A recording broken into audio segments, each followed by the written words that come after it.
Alright guys, welcome to our Scream Stream watch party. Tonight we were originally going to be showing Uncle Sam to celebrate 4th of July today. But instead, this past week we got the unfortunate news that on June 30th that Danny Hicks passed away, who was a beloved figure in the horror community and was best known for his roles in The Evil Dead 2. He played Jake. Intruder. He was the one of the leads in that. He was also in Darkman and a multitude of other Sam Raimi films. Spider-Man 2, Oz the Great and Powerful. My Name is Bruce. He was in that as well. He was a beloved regular at various horror conventions across the U.S. for years and years and years. Before we dive into our watch party of Intruder tonight, I wanted to share a little bit of my history with Danny and kind of the history that we had with each other and stuff a little bit. The past few days I've been seeing lots of stories on social media about people's different stories with him and of him and stuff, and I became a fan of Intruder specifically probably about a decade ago, probably way more than maybe 15 years ago. I became a fan of it because of the setting, the kills, it almost was like the last true slasher film of the 80s, and directed by Scott Spiegel, stars Sam Raimi, stars Bruce Campbell in a cameo and stuff, and obviously Danny Hicks was in it as one of the leads. I can't remember, I guess it was his website maybe? I can't recall if it was his website or what, but I remember I shot him an email, and he replied at some point. I didn't dig it up, but he sent me a letter and he sent me some autographs. And I was inquiring about his, if he would be coming to this convention, I think in 2010, in Louisville, Kentucky, called Friday Night Film Fest. And he sent me back a letter, said, "Mr. Farmer, first of all, thank you for being a fan. I didn't want you to send your poster to me in the mail. For some reason, I'm having problems with my postal service and I'm not getting a lot of my mail. I wouldn't want your poster going MIA. I'm possibly going to be at the Friday Night Horror Convention in Louisville, Kentucky sometime this spring. I'm working on 2 films right now about the same time, so scheduling could be a problem. If all works out, I will sign your poster then.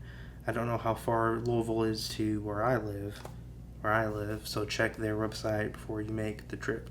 Hope to see you in Louisville, Danny Hicks." And he sent me a headshot of his and a signed Danny Hicks' bill in the Intruder kind of print that he probably sold at various conventions free, which was really awesome. And then I had the pleasure of meeting him. I believe it was the 2010 Friday Night Film Fest or 2011. I can't remember which now, but I met him, and I remember I brought the original Intruder red DVD cover, and then the new one that was released by Synapse, which was this one that I'm sure lots of you horror fans have, this great Blu-ray set, and I basically let him pick which one he wanted to sign, and he picked obviously the Synapse one because it was the unedited, uncut version, so he signed that. We got our awesome picture, and he was he was a great guy to meet and interact with and talk to, and he's sorely missed, but I also know he's also not hurting anymore because I know he was suffering from stage 4 cancer for a while now, and during June he his agent Don, through Full Empire Promotions, I believe is the name, Full Empire something, his agency, they basically set up an online shop for people to get autographs from Danny, and those funds went to help him and his medical bills and needs and stuff. Unfortunately, I don't believe he was able to fulfill all those orders, and I believe a post that even Dom had wrote was that he was just in a lot of pain. So I'm definitely glad he's no longer in pain. He's sorely missed. So that's why tonight, instead of Uncle Sam, we're watching the great 80s slasher classic Intruder, which takes place in a grocery store after hours. So if you've ever worked in a grocery store before, you can probably appreciate this film. I believe you have, right? You used to work at a grocery store, didn't you? I did, and it is super creepy when you turn off all the lights. Mm-hmm. So it definitely makes it seem like a slasher movie when you do that before you're able to walk out. Did you ever have to stay like later in the night, like restocking or changing prices or anything like that? Thankfully, no. We did most of that stuff during normal business hours. Right. But we had to stay late a couple times just making sure everything was cleaned up properly, Mm-hmm. Counting the money tills and making sure those were right. But the big question is, did you ever have a obsessive ex-boyfriend stalk you outside right before closing, like our protagonist in Intruder? No, at the time I did not. So, not quite the same experience that this movie's going through, Right. but... Well, yeah, so, and I believe you also have never seen this before, correct? That is also correct. So tune in with us tonight as we get her reactions in real time, because this is our new watch party format. Previously on Scream Stream, we used to have a different format where we would, like, say, come back at this time, pause at this point in the film, but we've done away with that. Now, at the left-hand side of your screen, you'll see we have a little window for the actual movie feed to play. No audio, just the video, so you can visually see where we're at. And also, we have the runtime of the film above it, and below us, we'll have various trivia for the film scrolling throughout, just kind of on a loop of the film. So without further ado, let's jump into Intruder. But before we do that, let's take a shot in honor of Danny Hicks for his contributions to the genre, to making everyone feel at home at conventions, and he's sorely missed, and this night and this watch party is in honor of him. So let's grab our shots, and this is to Danny, so let's... Cheers.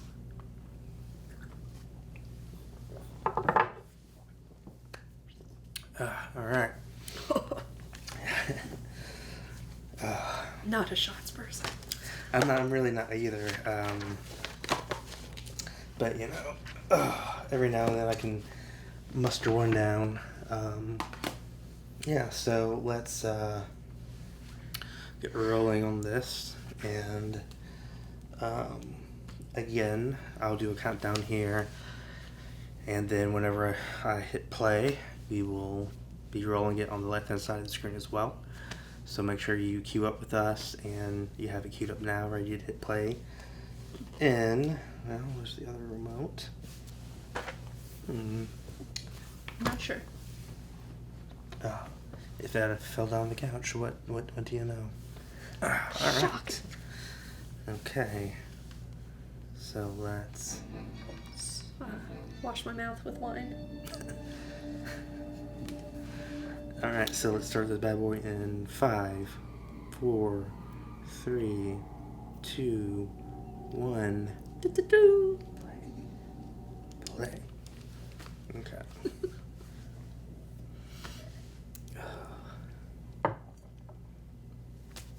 Phantom Productions presents A Pretty Moon. Such a weird font and color choice. Green. Well, it's weird how they go from that jaggedy green to, like, all of a sudden we have, like, this clear kind of lettering. Oh, yeah, I forgot that Renee Estevez was in this. She's the sister of Emilio and Charlie Sheen. Yeah. I'm sure I've seen her and stuff, but, like, I don't know what I've watched her in. And I obviously don't know her that well. Right.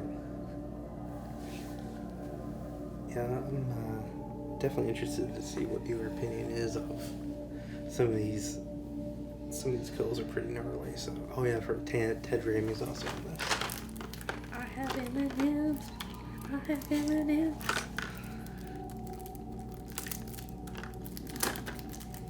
Okay, I do appreciate that the fact that they actually clearly got a moon yeah. shot, because like you can't tell it's a moon really. And most times in movies in the intros you have like the super like it looks like a perfect. It's too perfect thing of the moon. And, yeah, and you can see like the clouds going by. Yeah. Oh yeah, I don't remember if this was. I can't recall if this was the first film that K&B Special Effects Group did, which is Greg. What's his name? I don't know. I can't pronounce his last name. It's pronunciation's not my best suit, but he did tons of special effects work on The Walking Dead, tons and tons of other horror films. Yeah, Scott Spiegel, he wrote and directed this, I believe, and he wrote the he screenplay. also directed Hostel 3, which was a direct-to-DVD release. Oh, okay. I was like, I haven't seen that one. I don't think I've seen Hostel 2. I've seen parts of the first and second. I don't think I've ever watched them all the way through. Whoa, we're getting started now. This is what I live for. Okay, so it's kind of gym looking, and the grocery store that I've worked in used to be a gym. Really? Yeah. I don't know how, because I'm just like, is there really enough room in here for that? Oh, this film also has really, I was about to say, here we go, this film also has really great POVs? Yeah, or just different shots, yeah.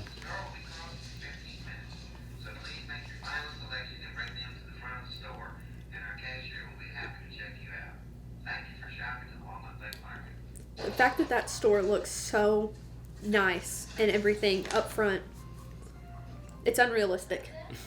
Okay? Look, we both have M&M's. Oh yeah. Yellow package.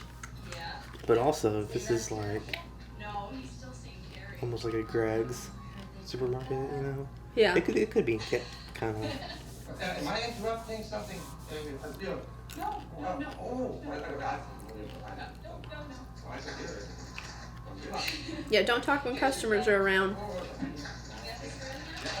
TV Despite guides. the fact that you're not even speaking. Are TV guides even around anymore? Look at this guy. That's what you get for being a smartass. And also, I don't know. I don't know. I never got TV guides, so I really don't know. I went through a weird phase where I would collect TV guide covers. Don't know why. Something to do. It's a hobby. Oh, yeah. I'm gonna go round up some cards. Watch out for him.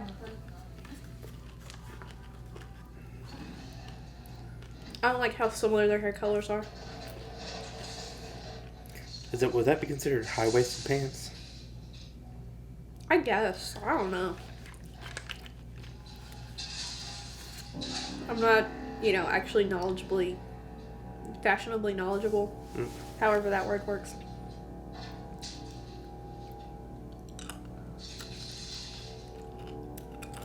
What a creep. Cut your hair.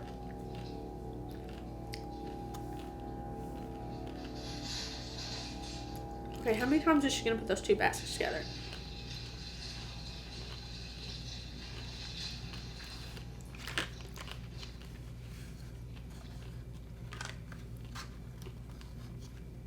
Also, how would you not notice somebody there? Yeah. The moment he pushes it, you feel like she would hear it and then look up and either see him. Well, even that, but you're looking for where all the grocery carts are. You should have seen him. Yeah. Okay, at this point, I've decided, first of all, I can see her underwear line. But I've decided she needs to die. Because she's not observant at all. Like, you're literally just being like, hey, somebody can totally kill me because I'm not going to see it coming. I suppose. Yeah, that's a way nicer version than what Greg's was. Well, yeah. It's about half the size, if that. And the lighting wasn't as good.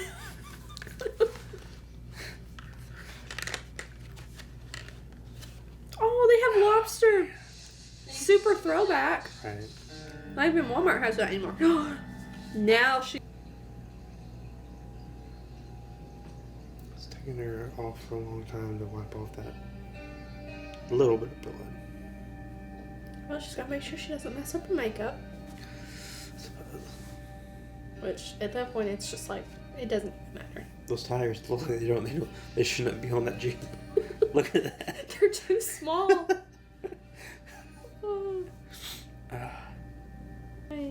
What's she crying? What is that? I don't know. Toilet? It's that bucket she grabbed earlier. I'm sorry. Okay, there was no reason for her to take that shirt off earlier. She got probably a drop of blood on it. No. They just wanted to show some boobies. They were showing them. It was They her showed back. her in a bra. It's close enough. We had to have that sex appeal.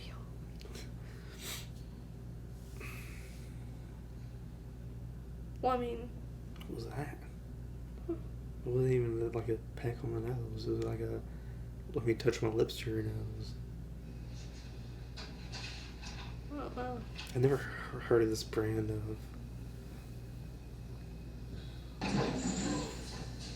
Let me go lock myself in the freezer. Let me get my stuff and go. Like, This is how you... bolt. This is how you die. You want to freeze to death. This is how you choose to go. Okay. But I mean, look at that. At least she's smart. Speaking of meat hooks, did you ever see I Know What You Did Last Summer? Yes. She didn't see that? That's a film that takes place on 4th of July weekend. This is why she deserves to die. You went in there and didn't see that.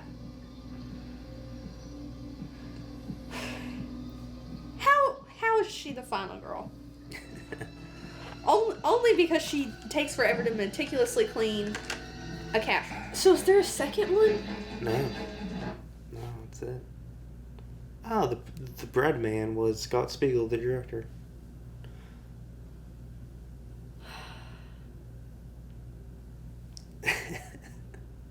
So, what was your thoughts on Intruder?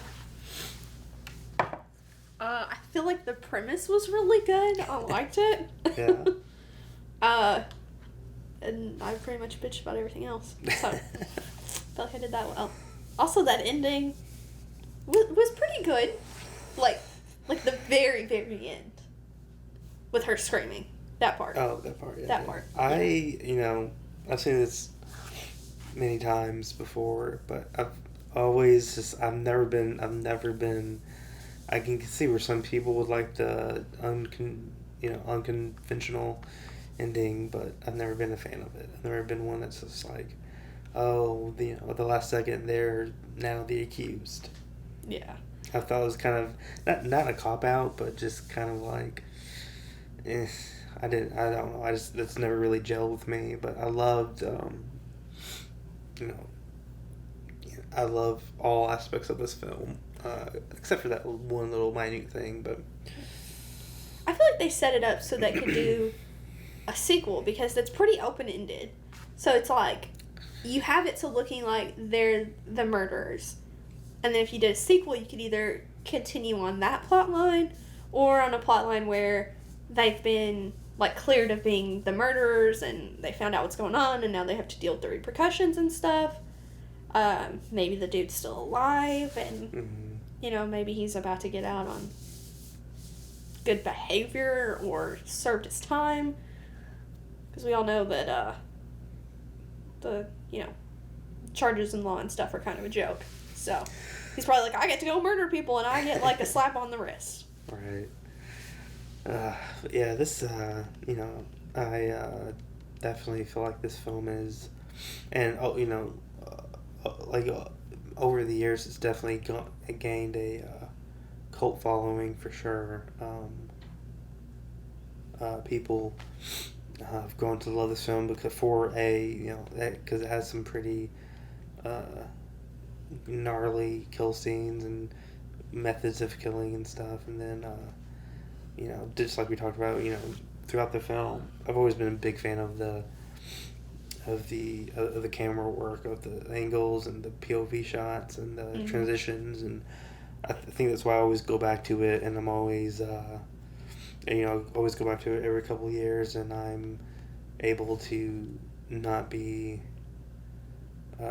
just not bored, but like always forget that shot or that shot or that shot or that transition and stuff and everything. But it's still enjoyable. Yeah. It has really good replay value and stuff. But one of the biggest problems with this film,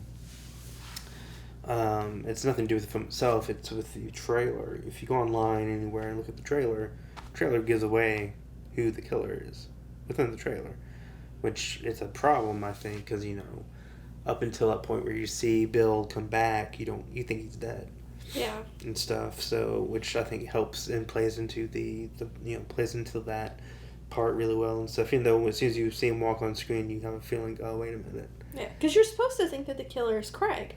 Right. And they did a really good job throughout the film with the shots and angles and the job of hiding whoever the person they're seeing throughout the film, hiding their face and stuff, and the trailer just for years and years and years. I don't think there's a new one out, but the trailer just gave away the fact that Bill is the killer and stuff. So I felt like that's probably has helped, kind of hurt it a little bit and stuff. But well, the trailers are supposed to just make you want to watch the movie, not tell you the whole story. Right. And some people who do the trailers do really bad about that. Yeah, especially nowadays. That's a big problem. Well, first of all, the trailers are too long. Okay, I feel like they're giving too much away. Yeah. I mean, there's been countless times when I've watched a trailer for a film and I feel like I've watched the whole movie within that trailer. Yeah. And stuff. Especially the past few years, it feels like that's been a big problem with like major plot points or major twists have been like shown within the trailers or within the extended trailers and stuff. So hopefully we'll get back to the happy medium of where there's good trailers that entice and make you want to go see it, but don't spoil anything for you. So. Yeah. But yeah, like, I wouldn't mind if you're showing me like a scream from later on, towards the end. Right. But if you're telling me like who the killer is, if you're giving away crucial points to the plot itself, then that's a problem. So. Yeah. Yeah.